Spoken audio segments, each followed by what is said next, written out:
Первородный грех Такопи — одно из самых эмоциональных аниме, что я видел, и думаю, многие со мной будут солидарны. Авторы тайтла прокатили нас прям по американским горкам эмпатии к персонажам. То мы их любим, то ненавидим, то рыдаем, наблюдая за их страданиями, то радуемся их маленьким победам. И это, в общем-то, все неспроста. Первородный грех Такопи намеренно манипулирует нашей эмпатией, заставляя сопереживать тем, кто этого на самом деле вообще не заслуживает, и наоборот. Сначала нам вроде как все понятно. Вот жертва, вот хищник, вот милый наивный инопланетянин. Кого жалеть, кого ненавидеть, с кого умиляться, все это нам объясняют с первых же сцен данного аниме. Однако, чем дальше мы заходим, тем больше понимаем, каким моральным уродом нас заставляли сопереживать, и каких на самом деле на контрасте с другими, не особо ужасных людей, нас склонили безоговорочно ненавидеть. И говорю я сейчас не только о том самом сюжетном твисте, в котором жертва и мучитель меняются ролями путем рассказа о другом таймлайне. Тот моментик слишком мал для того, чтобы оправдать Марину или сильно очернить Шизуку. У меня есть кое-что поинтересней. А пока скажу так. В аниме, о котором мы сегодня поговорим, нет ни одного положительного персонажа, а история наших героев является буквально олицетворением фразы «благими намерениями вымощена дорога в ад». Здравствуйте! Сейчас я расскажу, как нас влюбили в настоящих монстров и моральных уродов, а мы и не заметили. Пойдем от самых очевидных случаев до тех, что даже я, оценивая намерения и действия персонажей, понял далеко не сразу. Марина. Думаю, причины ненависти к этому персонажу вполне очевидны. Она была очень жестока по отношению к Шизуке, обвиняя ее в проблемах своей семьи. И хоть мы понимаем, что Марина просто несчастный ребенок, вымещает она свое несчастье, свою ненависть за счет другой бедной девочки, что очевидно плохо и ужасно. Оправдать насилие над Шизукой со стороны Марины тем, что над Мариной совершается тоже насилие только дома и со стороны родной матери, я считаю, нельзя. Но, как вы уже поняли, сейчас мы не в той истории, которая бы даже такого персонажа не смогла выставить в лучшем свете. Авторы создали другой таймлайн, другую версию развития событий, в которой Марина в будущем стала вполне обычной девочкой со все теми же проблемами в семье. И там уже опрокидывают ее, хотя ничего плохого она никому здесь не делает. Ведь здесь она жертва, которую мы должны жалеть. Здесь зритель начинает сопереживать Марине, которую ненавидел, начинает желать ее улыбки, а новая версия Шизуки уже наоборот, не вызывает таких эмоций. Однако, чуть ранее мы ее любили, даже несмотря на то, что она не менее ужасна, не менее жестока, чем была Марина. И это увидеть мы можем еще задолго до главного сюжетного твиста произведения. Давайте посмотрим, как это доброе невинное дитё отреагировало на смерть своей ненавистной одноклассницы. Да, той самой одноклассницы, которая над ней издевалась, испортила ее жизнь, чуть не довела до суицида. Однако, не кажется вам странным то, насколько даже без доли сожаления Шизука встретила смерть Марины? Такопи, ты крутой! Очень-очень крутой! Обалдеть, какой классный! Знаешь, я в магию и чудеса никогда не...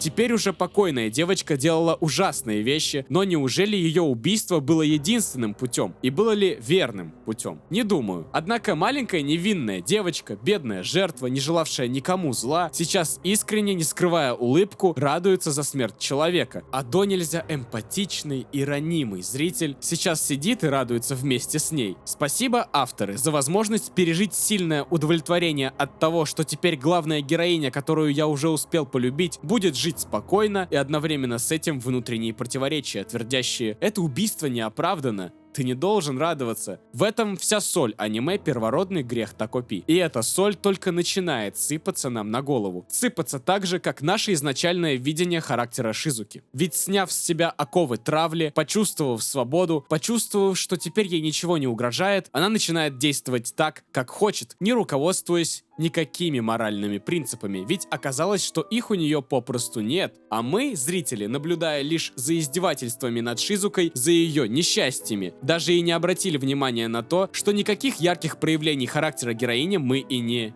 видели. Она показалась нам заслуживающей нашей любви просто потому, что она была жертвой. Фатальная ошибка. Кстати, знакомьтесь, это Наоки Адзума, единственный одноклассник главной героини, пытавшийся хоть как-то помочь ей в самые тяжелые ее дни. Теперь Шизука, заметив, что она симпатизирует Наоки, будет использовать бедолагу в своих крайне эгоистичных целях. Например, заставит парнишу сдаться в полицию вместо нее, сознавшись в убийстве, которое он не совершал. Также, хоть мы уже знаем, как жестоко на самом деле Шизука, рядом с Адзумой она всегда строила из себя бедную и невинную. Стоя рядом с трупом Марины, улыбалась Шизука во все 32,5 секунд назад, но встретив Наоки, наша девочка делает вид, будто совсем не рада смерти Кирарадзаки, будто все это не более чем несчастный случай. И самое ужасное, Адзума ведется на манипуляции Шизуки, выполняет каждую ее просьбу, даже если эти просьбы крайне абсурдны, противоречат любым моральным убеждениям, противоречат интересам всех, кроме самой Шизуки. Наоки ведомый, и к тому же выбирает для себя не тех ведущих. В этом его главный грех, а те ужасные вещи, что он делал под влиянием Шизуки, просто дополнение к списку причин, почему Адзума не самый хороший человек. Единственное, на что можно закрыть глаза при оценке действий Наоки, это покрывательство. Сдавать девочку в полицию не было особого смысла, тем более напрямую в убийстве она не была виновата. Но тот факт, что Адзума после просьбы Шизуки правда пошел в полицию признаваться в убийстве вместо нее, угробив свое будущее, закопав любые оставшиеся надежды на него со стороны семьи, в этот момент, предположу, размышляя, мол, я не оправдал ожиданий матери, я во всем хуже своего брата, ну хотя бы сделаю что-то полезное, помогу Шизуке ценой всего, что имею, ведь я такой жалкий и никому не нужный, но я нужен Шизуке. Она меня ценит,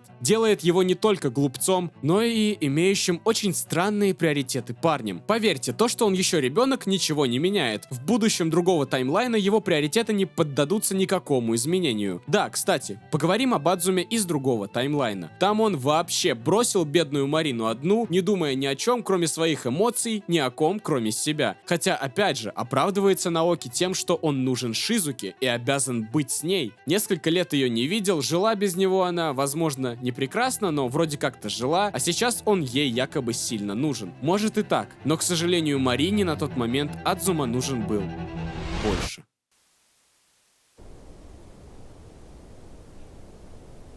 Наоки персонаж-помощник. Ну а если его начальница монстр, то и помощник у нее как минимум мелкий тролль. Правда, своей дьяволице он все же по-настоящему помогает. Делает добро, получается. Жаль только, добро его уходит немного не в ту сторону. И собственного морального компаса парниша не имеет вообще. Кстати, есть тот, кто имеет схожие проблемы, но чьи добрые деяния приводят к еще большему злу, чем действия Адзумы. С персонажами в аниме «Первородный грех Такопи» происходит очень интересная вещь. Чем чище, добрее и светлее они предстают перед нами в начале истории, тем чернее их душа оказывается на самом деле. Инопланетянин-осьминог с планеты счастья просто худший. Предал всех и каждого, даже не осознавая этого, при принятии решений, основываясь лишь на собственных эгоистичных желаниях и эмоциях. Когда гулял с Мариной, привязался к ней, а после ее смерти захотел переместиться в прошлое и убить Шизуку, которая якобы виновата в смерти Кирарадзаки. Добрейшее существо с планеты счастья, не познавшее ни боли, ни тягот, ни ужасов человеческой жизни, лишенная предрассудков, решила, что ради одного человека будет вполне нормальным убить другого, по сути, невинного. Ведь в той ситуации, произошедшей с Мариной, куда сильнее был виноват Наоки. А когда мама Такопи не дала добро на совершение подобного, осьминог воспротивился матери, единственному персонажу, которого можно в сюжете аниме назвать положительным, и все равно переместился в прошлое, хоть и потеряв в процессе память. Это помешало осьминогу совершить желаемое убийство, из-за чего и началась история произведения. В Такопи на самом деле нет ничего доброго. Он хочет, чтобы человек рядом с ним улыбался, однако это желание приводит лишь к большим бедам и продиктовано, видимо, лишь его эгоистичным желанием быть добреньким. Смотря поверхностно, в фигуре этого осьминога мы могли бы увидеть наивное добро, противопоставляемое всему ужасному, что происходило с другими героями. Видя насилие, жестокость, несправедливость, Такопи должен был бы стать проводником чего-то чистого, или же наоборот, своей наивностью и искренним непониманием того, почему люди такие злые, он бы придавал еще более мрачный оттенок произведению. На деле же Такопи стал чуть ли не худшим из худших. Однако у нас есть концовка истории, в которой инопланетянин перечеркивает почти все, что происходило после его появления, то есть исправляет все свои ошибки. Арка Токопи как бы завершается на позитивной ноте. Осознав всю свою наивность, все свои ошибки, он жертвует собой, оставляя частичку своей доброты в наших героинях, частичку того, что заставит их исправиться и стать ближе друг к другу. Но все, что делал наш инопланетянин до этого, способствовало смерти людей, потере рассудка Шизуки, разочарованию мамы с планеты счастья. Так какую тогда частичку доброты Токопи оставляет героиням? Ту самую, которая образовывалась в его сердце, пока он убивал Марину? Или пока переча родной матери перемещался в прошлое, чтобы убить Шизуку? Авторы сегодня разбираемого нами аниме показали, каким иногда бывает добро. Заставили нас сопереживать убийце, ненавидеть жертву, болеть за бесхребетного и умиляться при виде глупого демона, думающего, что он ангел-хранитель. Первородный грех Токопи — очень странное произведение, на которое можно посмотреть с 1000 разных углов, и при этом оно все равно будет иметь за собой драматический смысл. Можно закрыть глаза на несоответствие персонажей своим же якобы изначально выставленным характером, и мы получим вполне стандартную историю о бедных детишках, с неплохим сюжетным твистом с намеком на атаку титанов. С другой стороны, мы можем оценить персонажей и пересмотреть их характеры, основываясь на своих моральных ценностях, и тогда удивимся, как легко нас заставили чувствовать то, что мы чувствовать по отношению к этим героям не должны были вообще. И первый вариант развития событий, кстати, не так маловероятен, ведь чтобы оправдать даже самые ужасные действия персонажа в глазах зрителя, нужно немногое. Авторам надо было всего лишь надавить на жалость, потом дать зрителю начать ассоциировать себя с героем, ну и все. Моральный компас перестроен. В общем, подписывайтесь, пожалуйста, на телеграм-канал. Давайте соберем там всех любителей хороших художественных произведений. Ну а мне еще есть что сказать, но лучше в следующий раз.